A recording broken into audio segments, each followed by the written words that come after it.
I call Dennis O'Rourke. Mr Speaker, the Government presents the Christchurch earthquakes as both a problem and a solution in the budget.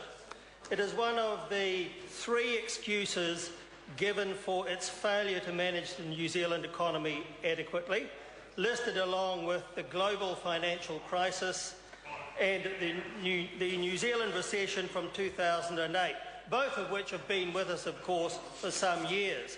At the same time, the budget presents the earthquake recovery as a solution, generating most of the projected growth that it has put in this budget, and also as the biggest factor in new job creation. The growth overall has struggled in recent years, to reach 1%. And this makes, I think, its projections for 3% growth in the future years in this budget pretty unrealistic. However, according to the Government's own projections, the earthquake recovery will make the major contribution through residential and infrastructure rebuilds in the coming 3 years to the growth projected in that budget. That growth resulting from earthquake recovery does not arise from government policy. It is consequential growth from disaster recovery, and it is funded more from insurance and investment from the private sector than from government investment as a result of its two budgets, the previous and this one. The earthquake recovery is stated to be one of the government's priorities, but when you look at this budget, little or nothing more is added by it over and above the allocation previously made in the previous budget. The government measures offer nothing new to Christchurch people suffering the effects of the earthquakes. All we get are statistics on the numbers who accepted the red zone offers, not very revealing in themselves. The fact is that too many people were losers from that process.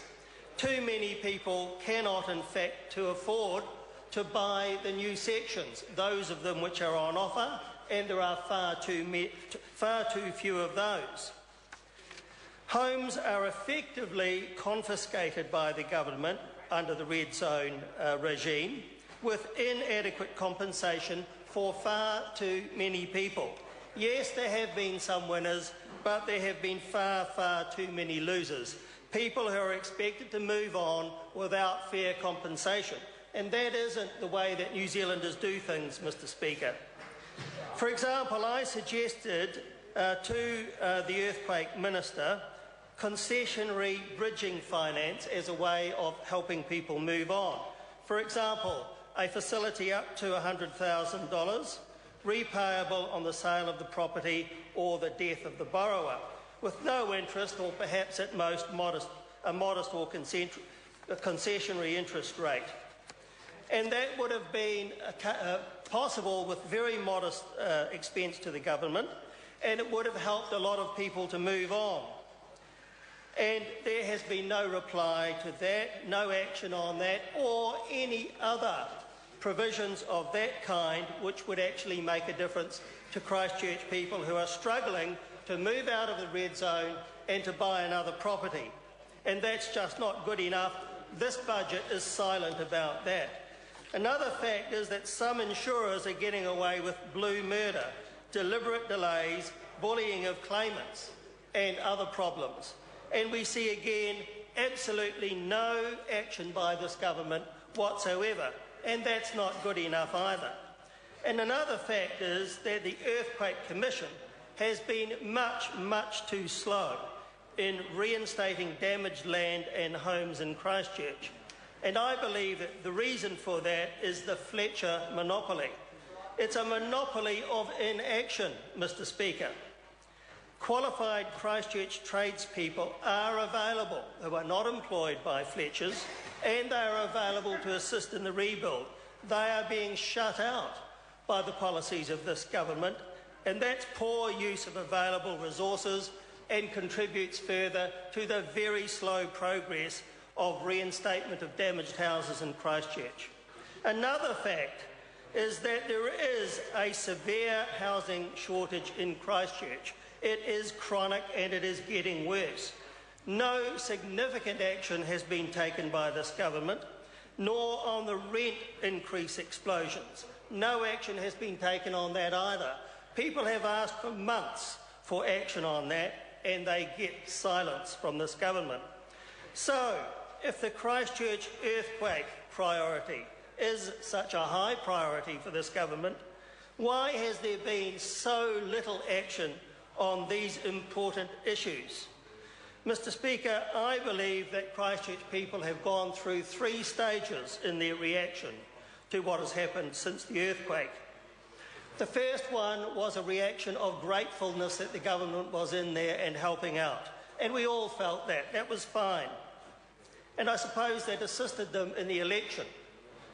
But since then, what has happened is more and more protests. Protests on top of protests about problems on top of problems. And now we have got over that to an extent because people are just resigned now to the situation that nothing better is going to be offered to them. And of course that results in a lot of people simply leaving the city or giving up hope.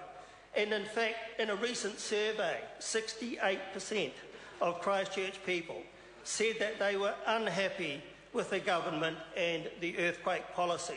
So I simply do not understand how Nicky Wagner can get up in this House and tell us all how wonderful it all is in Christchurch when everybody who lives in the affected areas of that city knows that that is not true and it should never be projected as such.